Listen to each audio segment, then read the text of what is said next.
I would now like to invite our keynote speaker, Dr. Rashmi Singh.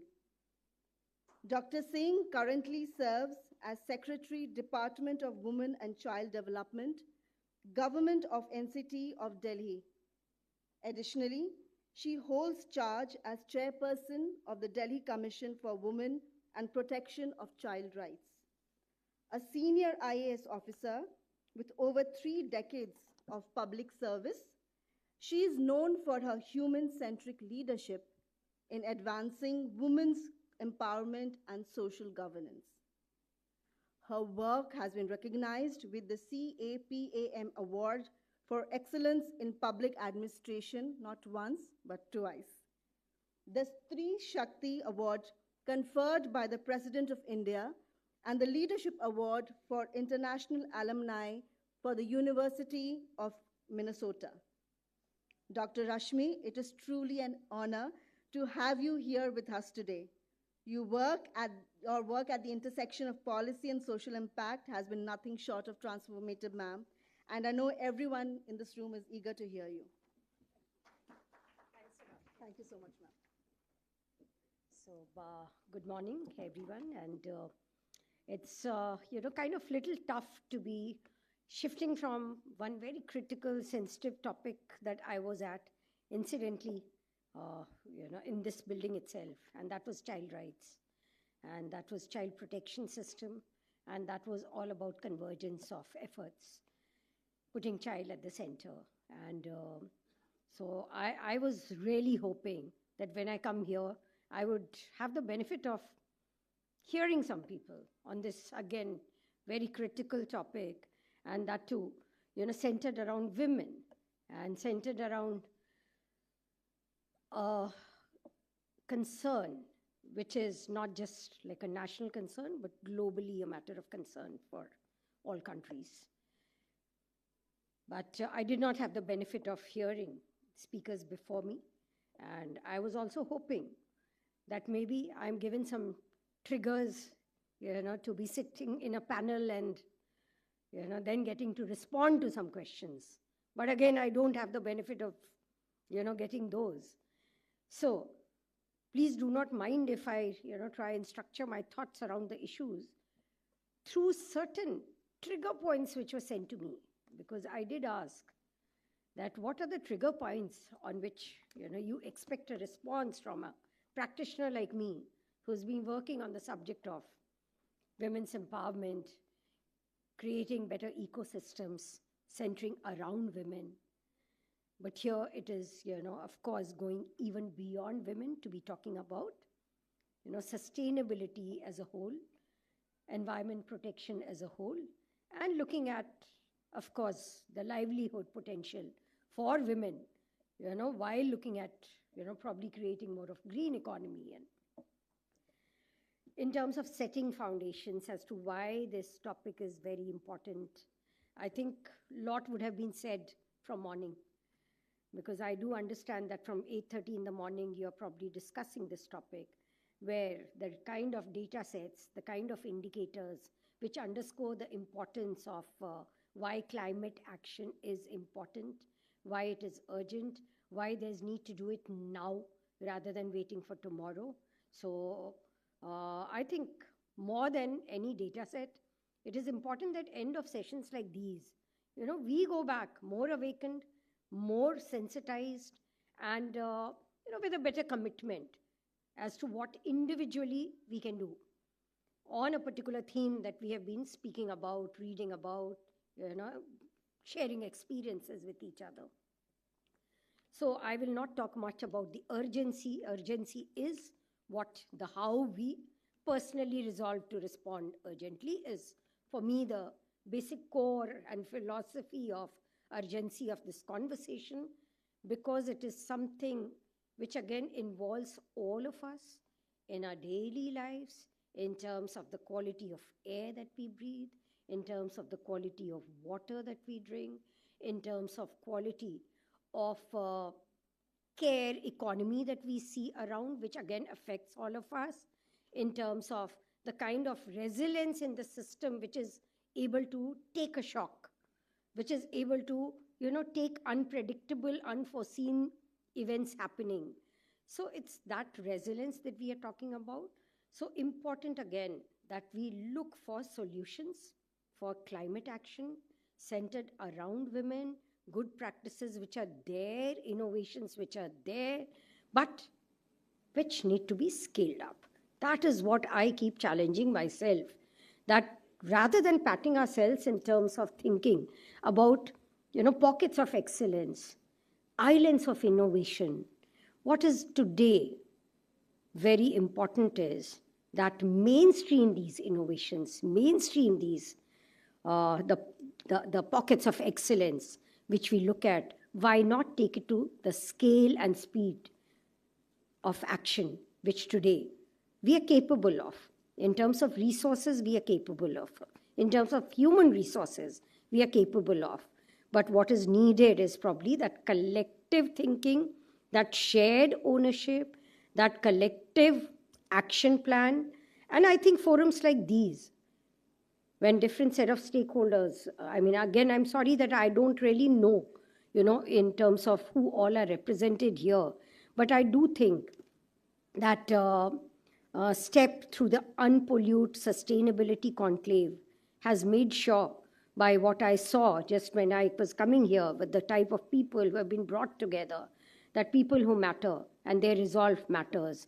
So I do think it is possible that if we today resolve that wherever we are, how do we take these islands of excellence forward? I would talk about some of my personal experience in terms of the way I have seen the challenges and solutions emerging in places, say, like Jammu and Kashmir, now Andaman and Nicobar Island. Again, very fragile economy, fragile ecosystem, fragile environmental conditions there.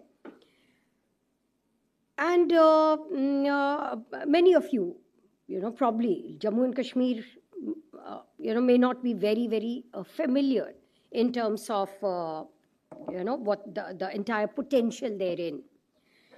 But you see, in terms of the tourism potential, there's been huge surge over the period.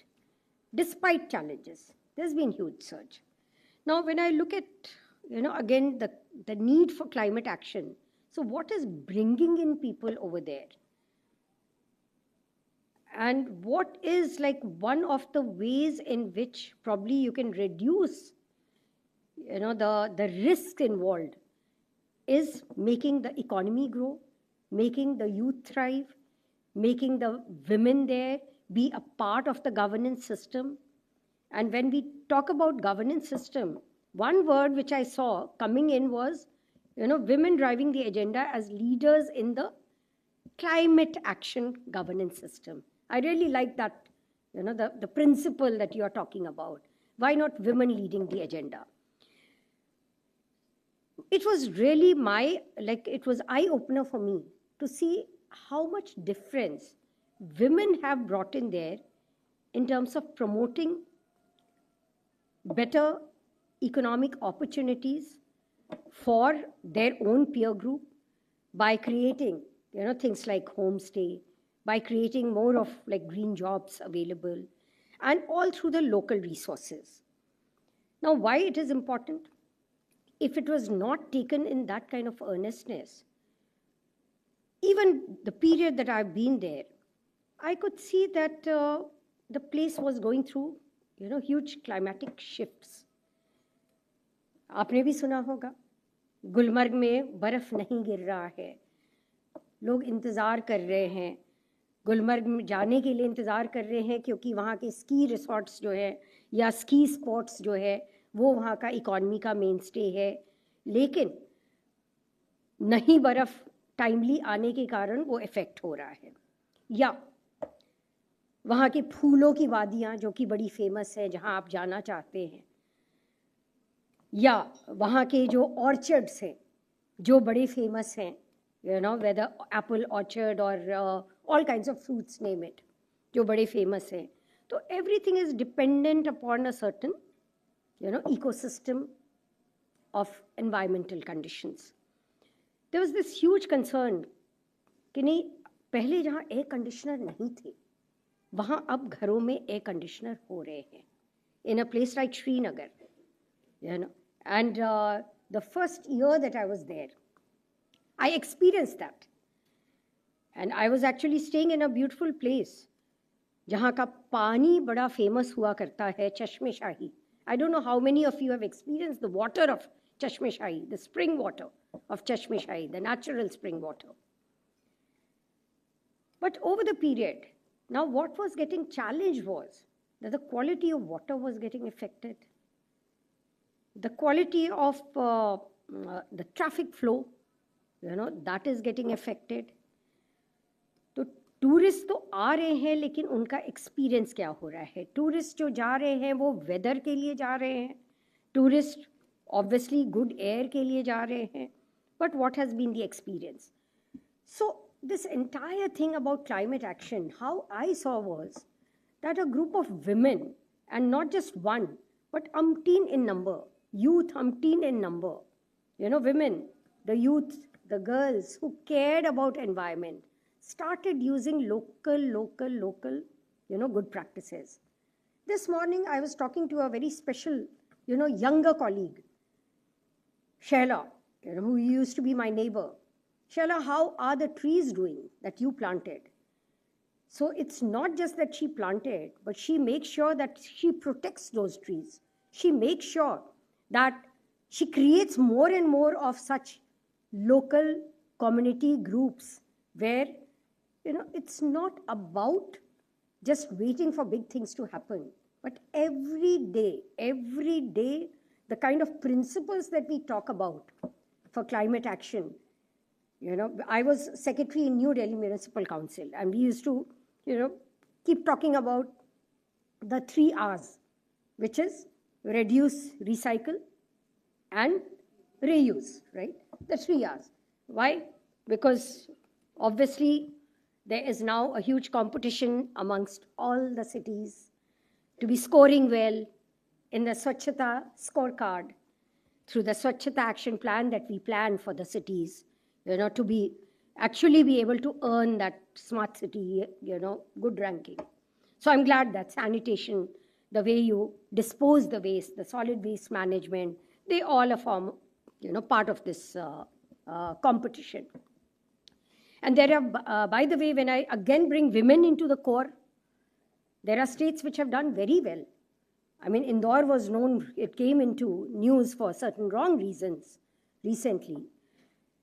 For the contamination of water, but all the years it was known for, good reason of actually ranking highest amongst the smaller cities for the good practices introduced by the women into waste management practices, where all the 3 R principles were being beautifully exemplified.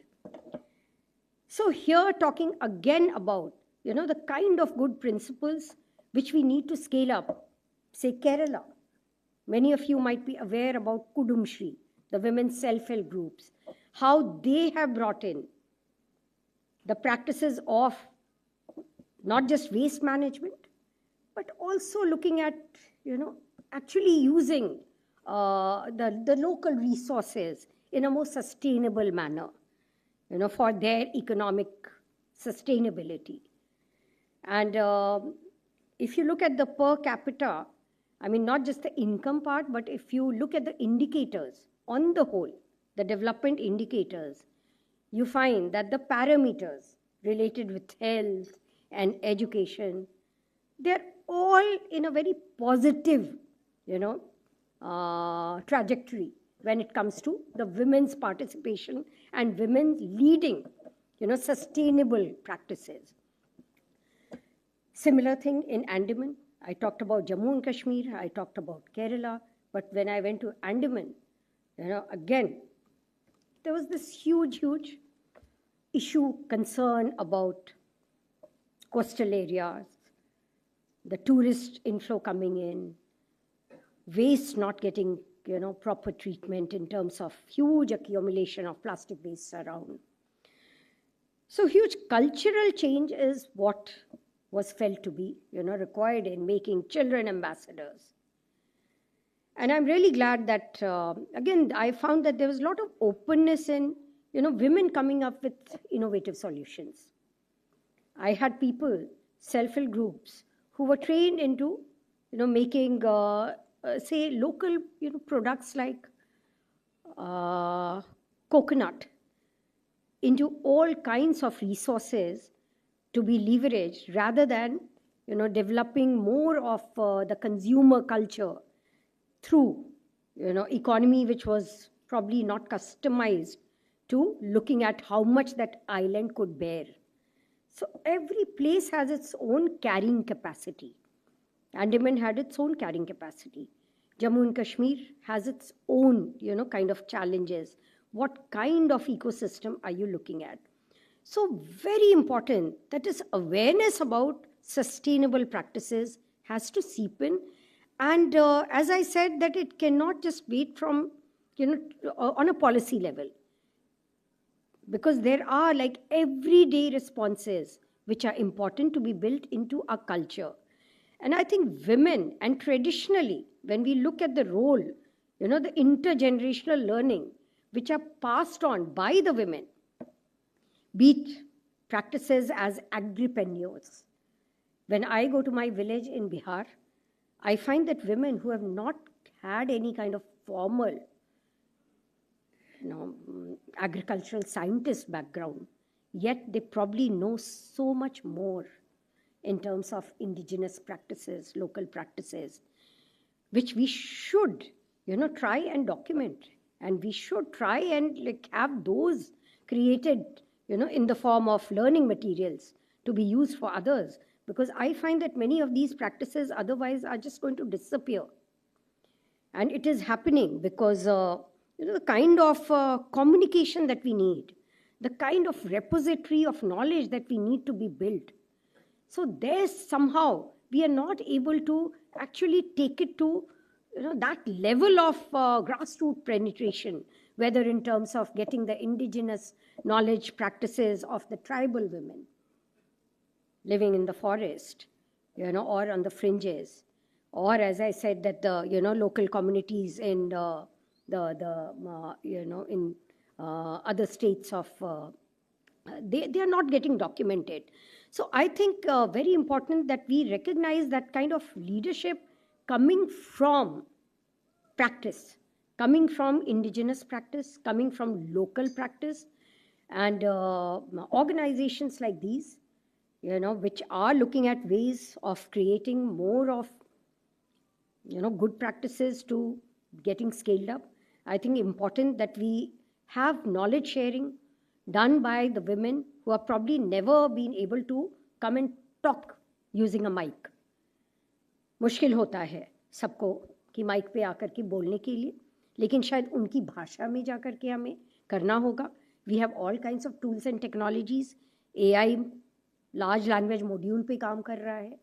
तो वो अगर हम capacities लेकर के आते हैं climate action में, women का role in various kinds of whether agriculture based practices or jaise, once again if I go back to Jammu and Kashmir, how they recycle. And the shawl that I'm wearing, why I particularly decided ye shayad 100 saal purana kahin ka, it was like a curtain and given in some kabadi, which somehow it came to me, when I went there, I bought it and had it recycled.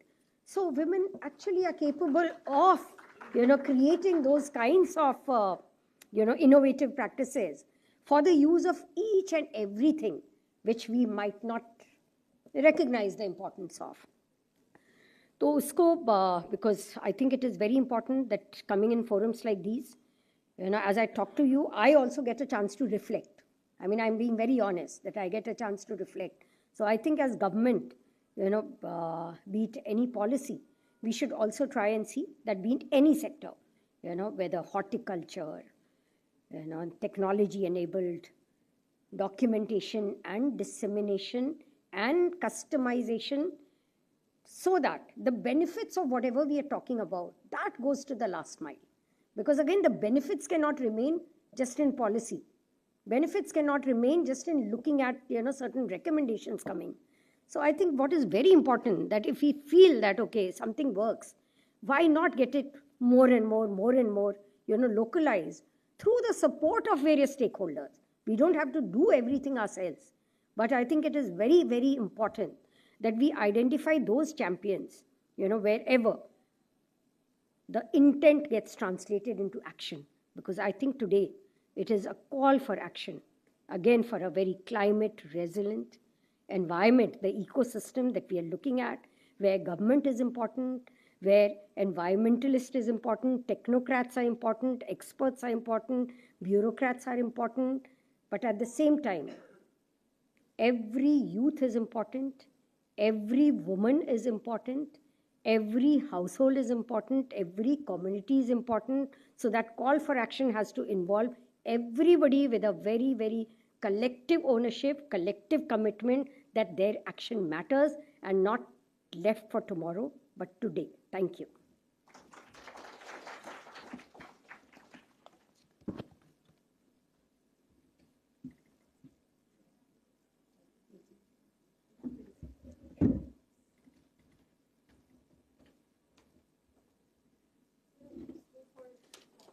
Absolutely. You want some questions? Maybe I think you have a crowd. Yeah, because actually I don't like monologues, so it's better that you can have.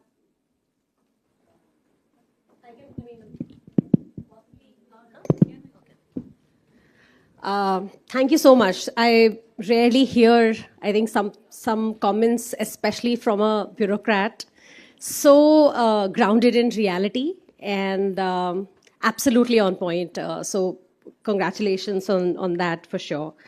I think you immediately brought to the point the role of women in, let's say, the waste management space. I don't want to talk about climate at large because it's such a wide topic. And you talked about the 3 Rs and how it comes so organically, so naturally to women to be drawn to that idea. Today, however, because I work in a venture capital fund, so I realize that funding businesses like those is harder than funding a traditional business. In simple words, making a new shawl is today cheaper and easier than actually procuring, recycling, and reselling a shawl, right? And it's just so unfortunate, but that's the reality of the world today. What can government do, or what is today government's thinking on specifically promoting this segment of business? Because left to market forces, these businesses will not attract that quality of capital. So, yeah, that's my specific question. Thanks. One which is immediately coming to my mind is GI. Yeah, the geographical, the tagging of the, if we use this as an example, so anything which comes as a GI, that it's like localized, so value goes up. So if the value goes up, the ethnicity, that coming with a story, also enables us probably to carry forward that heritage value. And when I say localized value, like saffron, say, grown in Kashmir will have a very different, like from Pampore in Kashmir. So that sells at another price.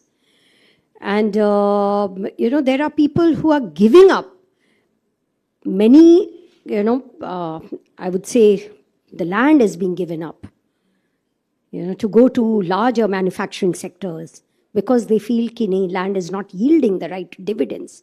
Why it's not yielding the right dividends is because we have not been able to market it with the story. So I think where government is helping is to create that story now with the GI tags. So be it in like, produce, agricultural produce, or, items like handicrafts. So, and of course, like startups, you do have a policy of supporting startups. MSME has a policy of, again, looking at promoting women startups, women business. So that also helps. So, sorry, just want to leave with a request or a thought as well. Since you said that, maybe we leave these spaces with some inspiration and some ideas as well. You talked about GI tag, you talk about women entrepreneurs. You also talked about reducing and recycling space.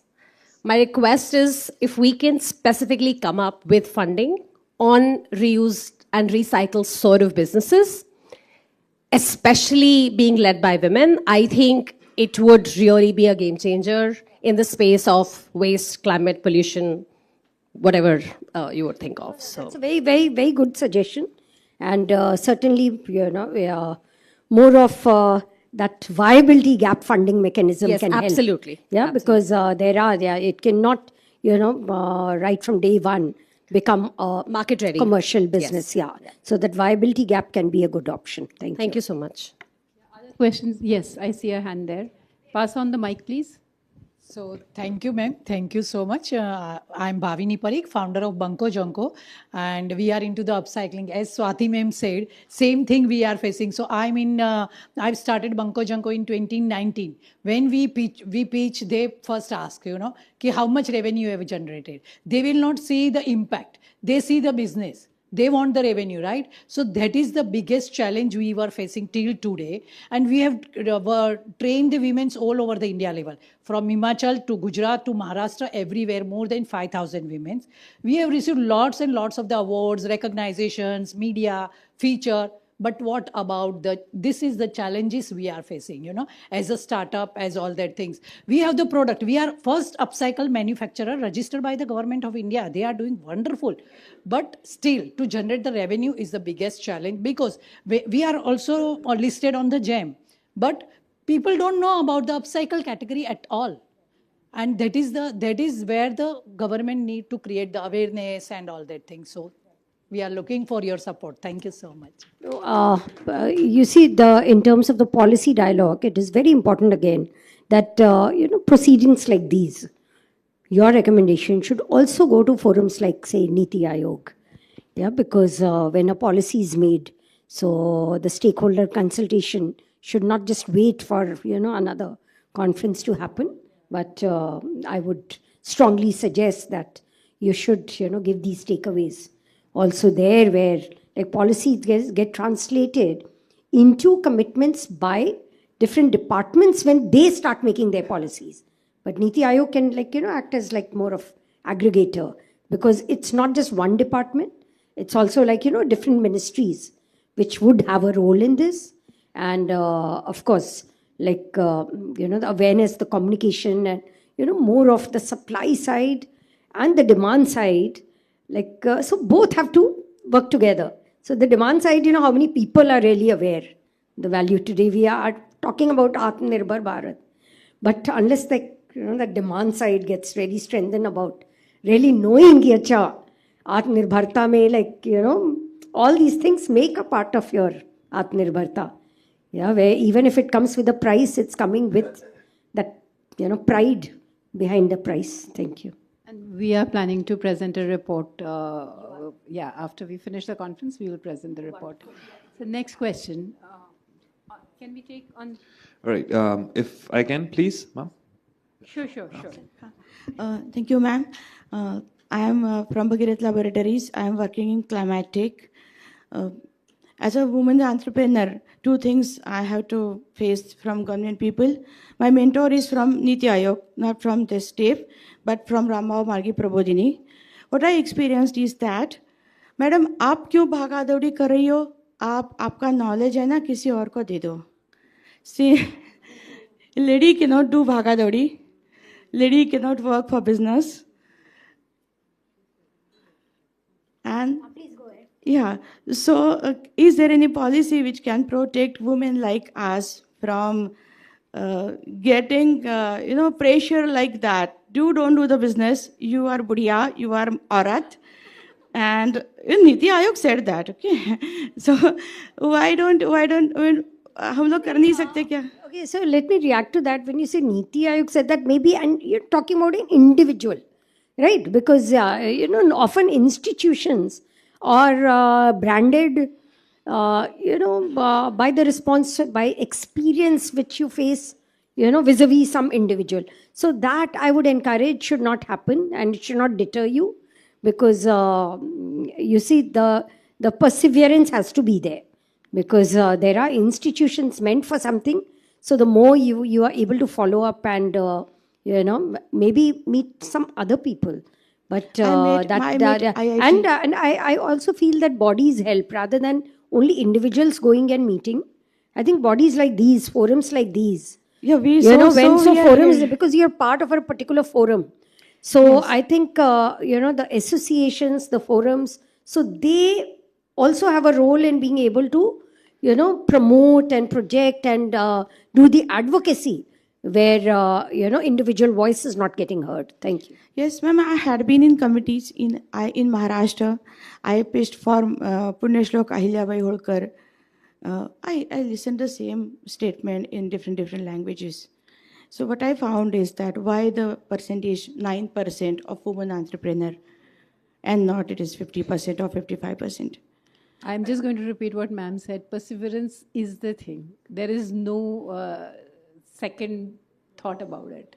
And I tell you, I've seen policies change with perseverance. There are like shift, whether in terms of GST rate on like, say certain items where like, so the policies also, they're not cast in stone.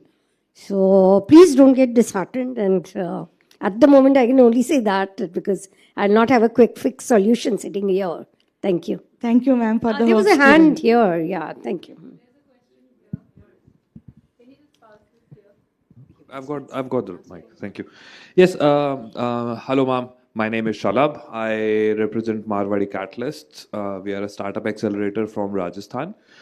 During your speech, you talked about some heritage techniques which we should market to the people so that people would learn more about our women using heritage techniques for farming, right? Moreover, my question was, wouldn't the technology which other countries are using, bringing those technologies in and getting more productivity out of our farms would be better instead of marketing the traditional agriculture technologies which we have been using so far? Yeah, I think it has to be a combination of both. Very important because, you have certain USP. And that USP, I'll give you an example. Say in Bihar, in Rohtas district, Aurangabad, Bihar, where I kind of hail from, I saw that wonderful rice which was being grown over there. And the same rice, now Basmati in Dehradun, Uttarakhand Basmati is very famous and selling at a very high price. And in my, that native place, selling at very low price. Whereas when the connoisseurs, food, when they tasted both, they said that this local one was so much better. But yield would be less. Yeah, so yield is less. Now it's like, your A2 milk, yield is less. Your Jersey cow, yield is much more. But compare the benefits of both and see the value of both. So I can bring in the best of technology to enhance the yield and better fetch economic returns. But look at, again, the benefits out of it. Out of a particular quality of milk, out of a particular quality of rice, which is so much better, yield is less. But if I do better marketing, so it's all about whether I'm going in for, the genetically, what do you call it? It's modified, GM, right, GM crop or so technology definitely will have to come to play in terms of some of the good practices, but not always the final answer. Thank you. Yes, madam. Hello, ma'am. Namaste. Interest of time, we'll take two more questions. Yeah, hi. Namaskar, ma'am. My name is Neha Upadhyay. I work in Leh Ladakh region. We've created 14 eco villages and deployed low scale solar innovations, as you were talking about. Ma'am, I have a small suggestion since I work in the interior. Aapne bola homestay. So ma'am home stay का बहुत cases हैं because number 1 वहाँ पे चौकी नहीं होती, number 2 अगर women guests भी होती हैं तो बहुत हैरेसमेंट उन्होंने फेस किया है, नेटवर्क भी नहीं आता, and we worked in villages close to the border area also, so please rethink and come with some guidelines. Secondly, I heard somebody talk about Niti Aayog. Ma'am, I would like to say Anna Roy of Women Entrepreneurship Platform has been so supportive and so sweet. So I request all women entrepreneurs to meet her and be part of the platform. Thank you, ma'am. Good, thank you. And see that point about homestay again, like, yeah, whenever we talk about any promising practice, so it does not mean that it will not come with a challenge, but very important for any practice which has a promise, nuts and bolts to tight karna hi hoga. You know, so that has, there is no shortcut to that. You know, for some time, if you spend time together to tighten these screws, then maybe it can evolve into a good practice, best practice and perfect model. But of course, role of government, certainly, in terms of not just making guidelines, but enforcing it. Yes, ma'am. Some Enforcement checklist, is more a huge, chockies. like any other policy. So that's why I'm saying it's not just about entrepreneurship, but any other practice. You name it and implementation has to be tightened. Thank you. Thank you so much, ma'am. Take one last question. Yes, madam. Rashmi ji, the way recently we had a mother of all deals with European country, EU 27, 28 countries, and with US also father deal. So why not to promote these type of women the way she is saying in a cooperative movement so that all these products can be exported also abroad? That's a very, very good suggestion. Very good suggestion. And I think, those collectives help in also bringing things to, better resource efficiency. I mean, better kind of economy of scale. Otherwise, individually, it is difficult. So I think that model which you're suggesting is good and it should be taken forward. Thank you. Thank you, ma'am. In the interest of time, we will not take any more questions, but I hope you're spending 10 more minutes with us outside so that we can continue the conversation. Thank you so much, ma'am. And may I request to kindly remain on stage, and we would like the honor of felicitating you. Renu Shah, please. It's right there.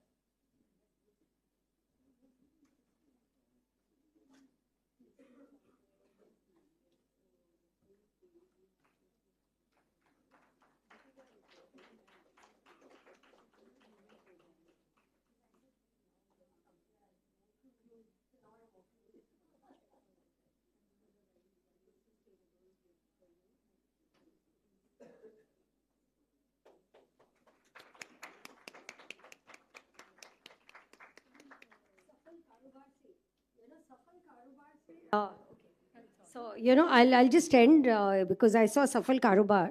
So we had like this, innovation by a self-help group, women, again, Kashmir I'm talking about. They named it Asli Dahi. And why Asli Dahi? Because, the quality of milk, quality of curd, it was so amazing. Any dairy product, name it, it is so amazing. But that is the USP, the local USP of the place. So that has to be projected. And every place, as I said, coconut, Andaman, I cannot taste a better coconut other than that. Thank you. And virgin coconut oil, which women started making over there and which is selling very well. But it came with a story. Thank you. Thank you so much, ma'am. That was truly insightful and thought-provoking. And we heard about intent into action through data-driven, informed decisions and cross-sectoral collaborations, government, industry, youth, NGOs, and most certainly the rural networks.